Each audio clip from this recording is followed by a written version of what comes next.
November, 1944. A cold wind whipped across the train platform at Fort Oglethorpe, Georgia. Dozens of female German prisoners of war stepped off the wooden cars, their coats thin against the American autumn. They had been told many things during capture, that American soldiers were immoral, hungry for trophies, and would treat them like spoils of war. Some whispered that perhaps their appearance would protect them. Propaganda had painted Americans as weak men easily swayed by a smile. Yet the scene before them looked nothing like the stories. Rows of U.S. military police stood waiting, rifles slung but held professionally, eyes forward. No jeering, no whistles, no outstretched hands, only clipped orders and efficient movements. The women were lined up, counted, and handed tags with numbers. Their hair, their faces, their coats all carried the dust of surrender. A few tried shy smiles at the guards, testing the atmosphere. None were returned. Inside the camp gates, the shock deepened. Barracks were plain but orderly, meals scheduled like clockwork, and guards rotated on shifts with mechanical precision. The soldiers' attention remained on procedures, not people. Some of the younger women exchanged glances. Before capture, jokes had circulated about how American men would fight for their attention, offer food, even court them. Now those same men were walking past, as if they were invisible. During registration, a German nurse asked a guard a question in broken English. He answered curtly, eyes fixed on his clipboard, then moved on. His tone was not unkind, but it left no room for anything beyond duty. By the time they reached their assigned barracks, a low hum of confusion had spread. This was not kindness in the way they expected it. It was colder, and yet, strangely, safer. One prisoner wrote in her diary that night, "They do not even look at us. It is as if we are ghosts moving through their system." Another scrawled a note to her friend. "I thought they would flirt. They treat us like soldiers, not women." Meals were served with the same detached order. The guards waited until every prisoner was seated before speaking, as though following a manual. Their refusal to engage personally became its own kind of wall. Some of the women, raised on stories of gallant American suitors, felt an odd sting of rejection. Yet beneath that sting came a flicker of relief. If the soldiers were this disciplined, then at least there would be no humiliation, no games. Lights out came early. Through the barracks windows, they could see the guards making their rounds, heads bent against the cold. No laughter drifted from the watchtowers, no music, only the crunch of boots on gravel. Lying in her bunk, the German nurse realized that captivity here was not going to follow any script she had imagined. She felt the ache of displacement, but also the first hint of safety, the safety that comes when rules are stronger than impulses. Morning reveille sounded at 6 a.m. Sharp. The women lined up in the chill air, their breath rising in white plumes. American guards counted them off with clipped English commands, pencils ticking across paper. Some of the younger women tried again with small gestures, a polite "good morning" in hesitant English, a nervous smile. The guards nodded without expression, eyes focused on the head count, then moved on. In the dining hall, the pattern repeated. Breakfast was plentiful compared to wartime Germany, oatmeal, bread, and coffee, but served without a hint of indulgence. The soldiers ladled portions mechanically, avoiding conversation. One prisoner whispered to another, "They don't even see us." Another replied, "No, they see us. They just don't care." Their voices carried a mix of disappointment and bafflement. After the meal came work assignments. Some prisoners were sent to the laundry, others to sort medical supplies. They passed American MPs on their way, boots polished, uniforms crisp, eyes scanning the yard with the same cool detachment. A tall guard offered a box of supplies to two prisoners, but kept his gaze fixed on the inventory list. He did not linger, did not ask questions, did not smile. The message was unmistakable. You are not here to be noticed.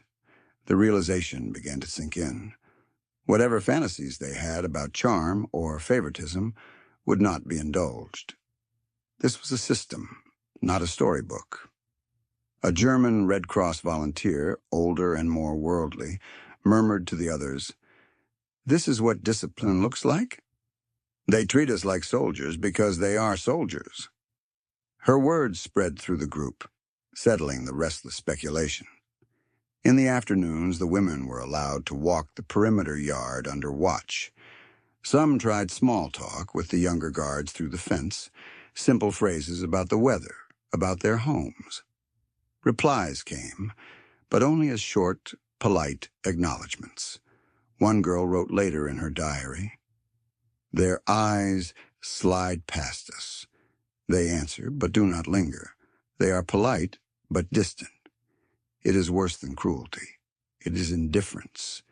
Yet even she admitted that this indifference felt strangely respectful. By the end of the first week, the pattern had hardened.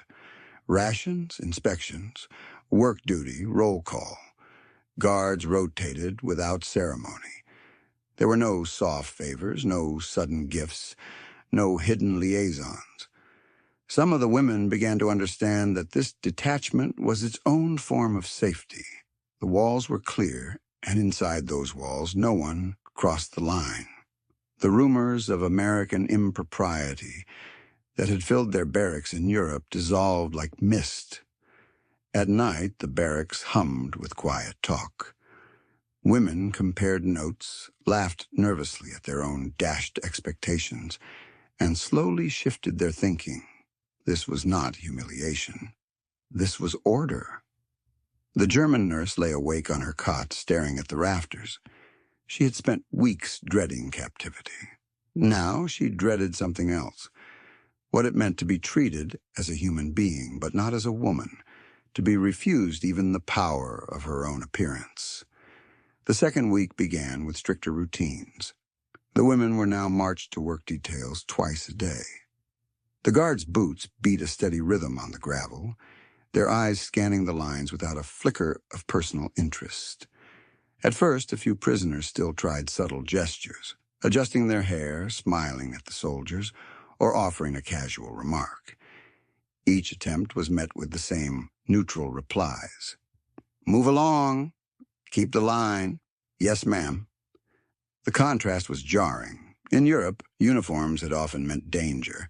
Here, American uniforms meant boundaries, professionalism, and distance. It unsettled them precisely because it was consistent. In the laundry, a young prisoner tried to give a small gift, a folded handkerchief embroidered with her initials, to a guard supervising the work. He refused it with a firm shake of his head and an even tone. No gifts. Regulations. Word of the incident spread through the barracks that night. Some were embarrassed for her, others quietly relieved. If gifts were refused, then favors could not be owed and lines could not be crossed. In the dining hall, the pattern repeated. Guards served food efficiently, but avoided contact. The prisoners began to imitate this discipline themselves, standing straighter, moving quicker, treating their tasks less like tests and more like routine.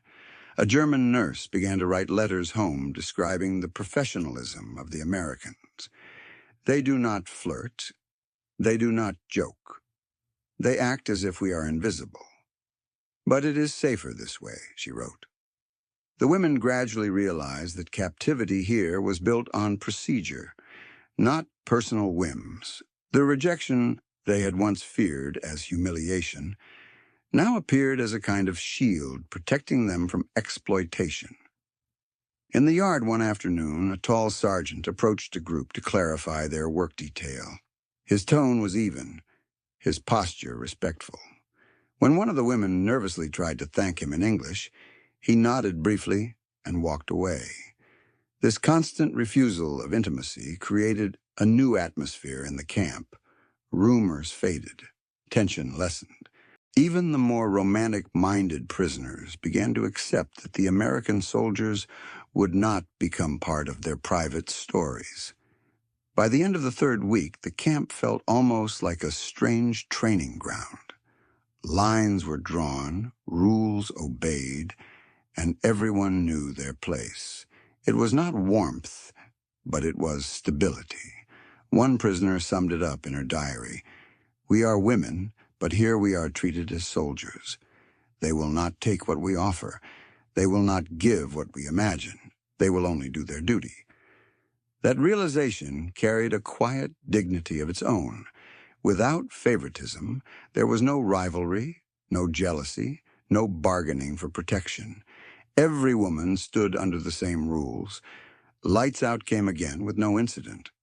Beyond the fence, the guards walked their rounds. Inside, the women lay still, each coming to terms with a captivity that was not what they had feared, but also not what they had hoped. By the fourth week, the shock of arrival had faded. The German women now moved through the camp like part of a machine. Meals, work details, inspections. But beneath the surface, a quiet recalibration was underway. They no longer dressed or behaved in ways meant to attract attention. Hair was tied back for work, uniforms kept clean out of habit rather than display.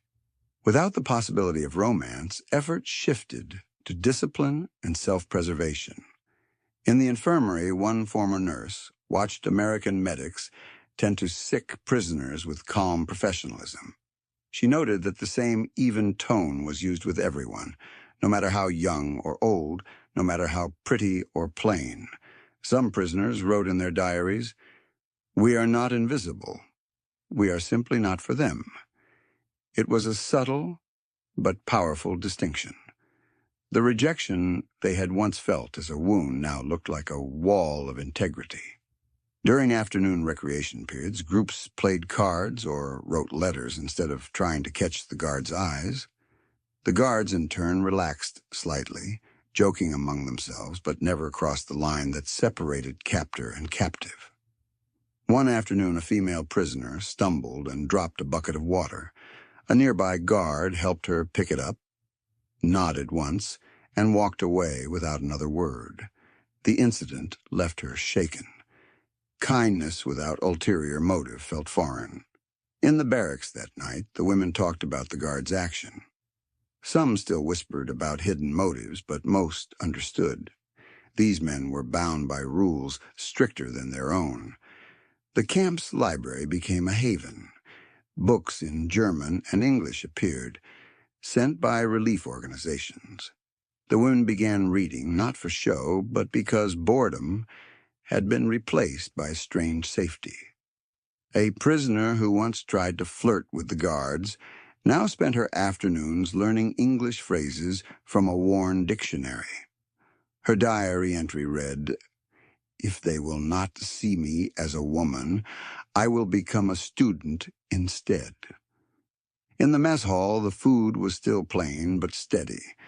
The Americans ate at separate tables, but always with the same menu. That sameness built a kind of trust. No special meals for captors, no scraps for captives. By now, their mental world had shifted. Instead of plotting escape or favor, they plotted routines, reading schedules, exercise, letters home. This was survival redefined. A Red Cross worker visiting the camp noted in her report, "Prisoners appear calmer than expected." Guard-prisoner relations are formal, but not hostile. Night brought a strange kind of peace. The fear of violation had receded. The fear of invisibility had softened.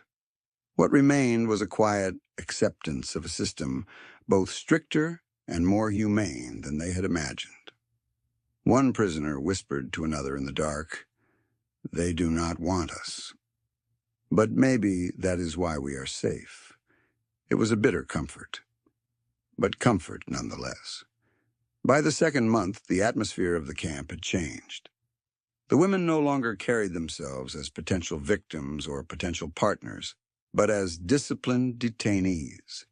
The Americans' refusal of intimacy had produced an unexpected side effect, a renewed sense of self-respect. The morning roll call became a ritual of precision. Boots lined up, shoulders squared, names answered clearly. The women began to take pride in being on time, in keeping their bunks neat, in proving they could meet any standard. A Red Cross visitor wrote in her notes, "Prisoners show remarkable organization. Barracks clean, morale stable." This was not the chaos of despair, but the quiet order of people who had found a new equilibrium. In the infirmary, a guard once scolded a medic for making a casual remark about a prisoner's appearance. The rebuke was swift and public, reinforcing the camp's invisible wall between captor and captive. The women who witnessed it felt a strange surge of gratitude. It was the opposite of humiliation. Here their dignity was defended even by their enemies. Small routines became anchors, sweeping the yard, folding blankets, polishing boots. These actions were no longer done for show, but because they restored a sense of control in a life where control had been lost.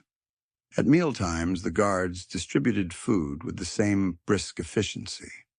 Some of the women began volunteering in the kitchen, learning American recipes, measuring flour and sugar, discovering yeast-based bread instead of rye. In the evenings, they gathered at the camp's edge, looking through the wire at the sunset. Conversations shifted from rumors to memories of home, children, parents, small towns. The tone was softer, less frantic. Letters from home sometimes arrived through the Red Cross. Reading them was an emotional shock, a reminder of a world beyond the barbed wire. Yet the letters also showed family relief that the women were alive and treated according to convention. A few began to teach others skills they had learned before the war: sewing, language lessons, even simple mathematics. Without the distraction of seeking favor from guards, the barracks became an impromptu classroom. One diary entry captured the transformation. "Their rejection forced us back into ourselves. We stopped pretending. We started living." The guards, for their part, noticed the shift too. With less tension came fewer incidents, fewer disciplinary reports. The relationship had become professional, almost bureaucratic. At lights out, the women moved quietly to their bunks, the old fear of being singled out replaced by a calm born of routine. Even the nightmares came less often. One whispered to another in the dark, "It is strange. By refusing us, they have given us back to ourselves." The words hung in the quiet like a prayer neither wanted to say aloud. By autumn, the rhythm of the camp was no longer strange. Days passed with a steadiness that allowed reflection. The initial sting of rejection had been replaced by an entirely new focus, rebuilding their inner lives. The Red Cross delivered another batch of mail. Thin envelopes, creased from their long journey, arrived like lifelines. Women gathered silently, waiting for their names to be called. Some letters were full of hope. Others simply asked if they were alive.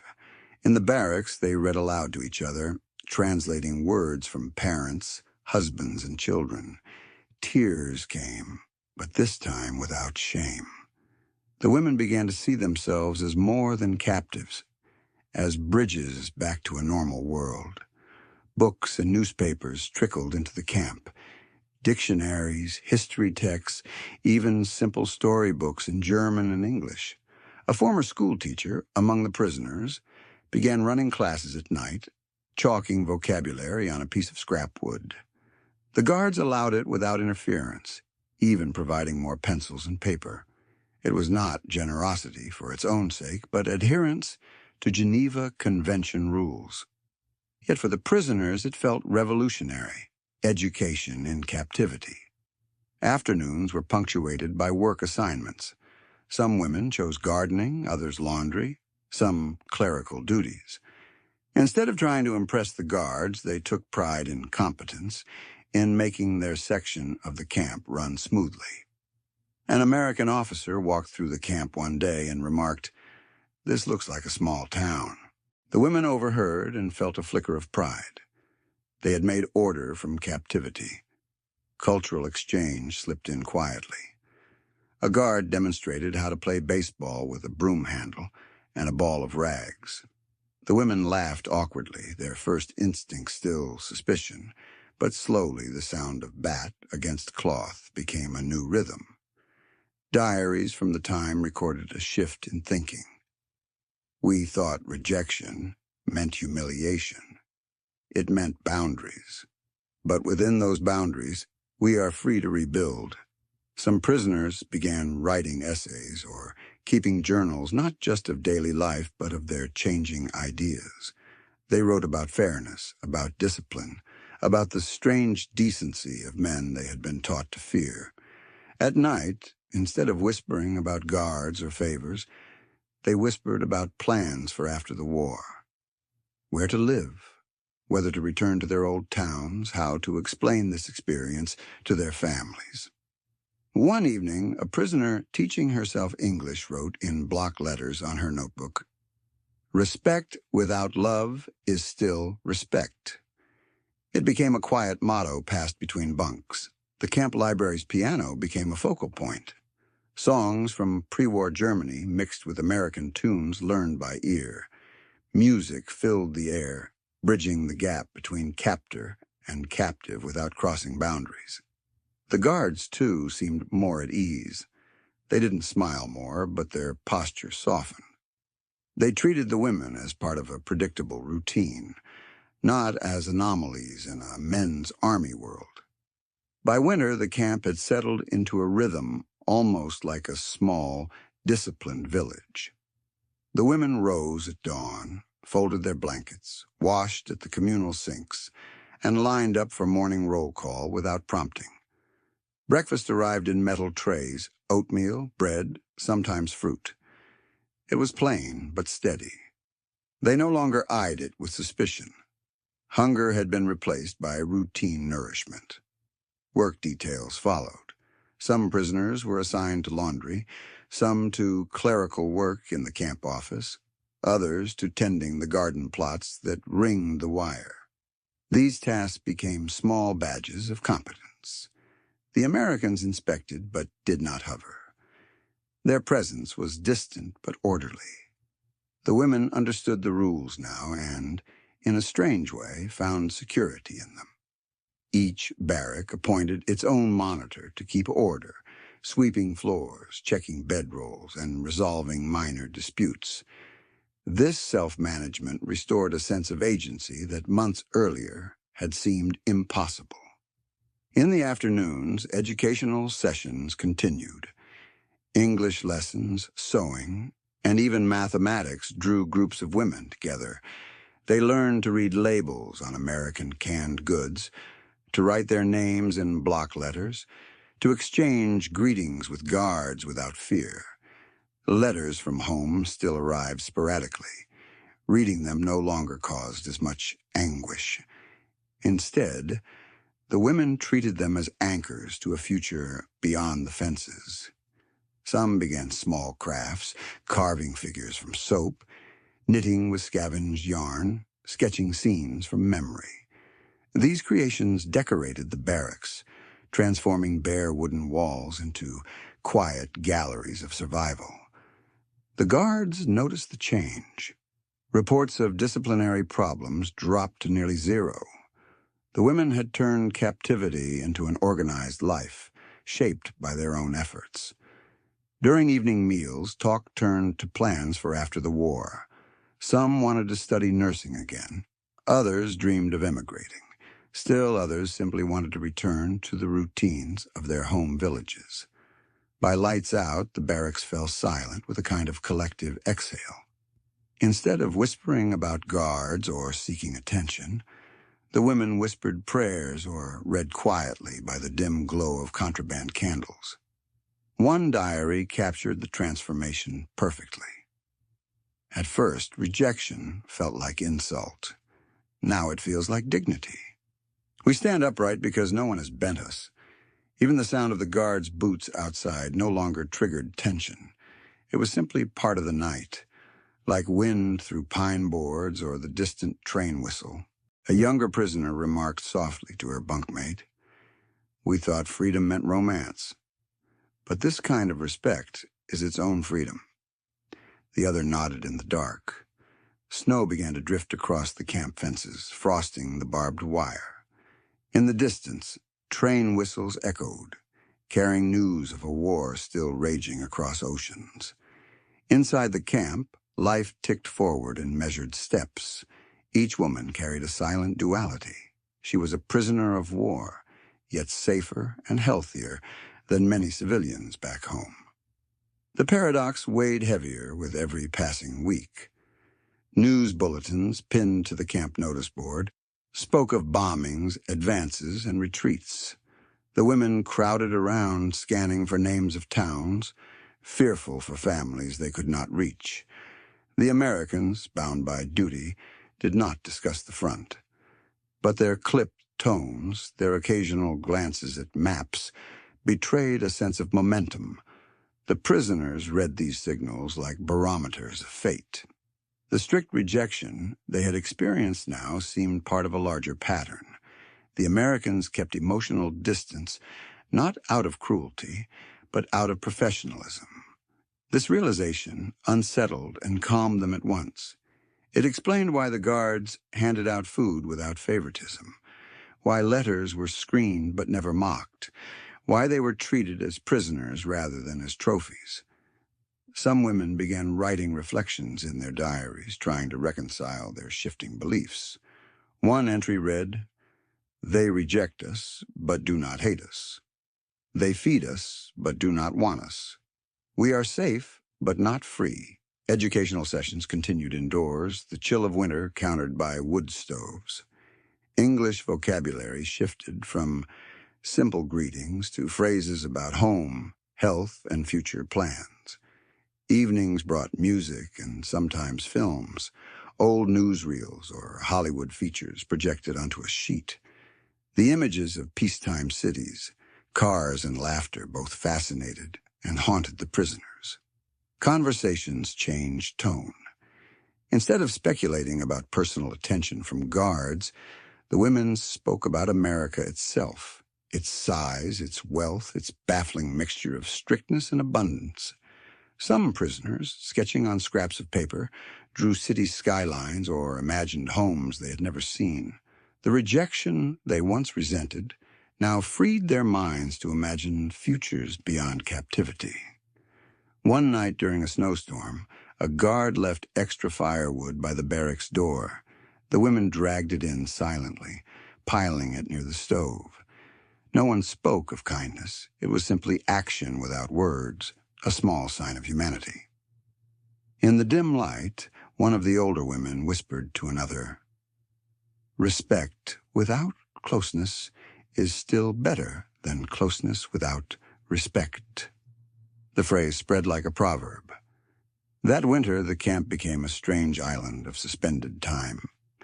Outside the fences, the world burned.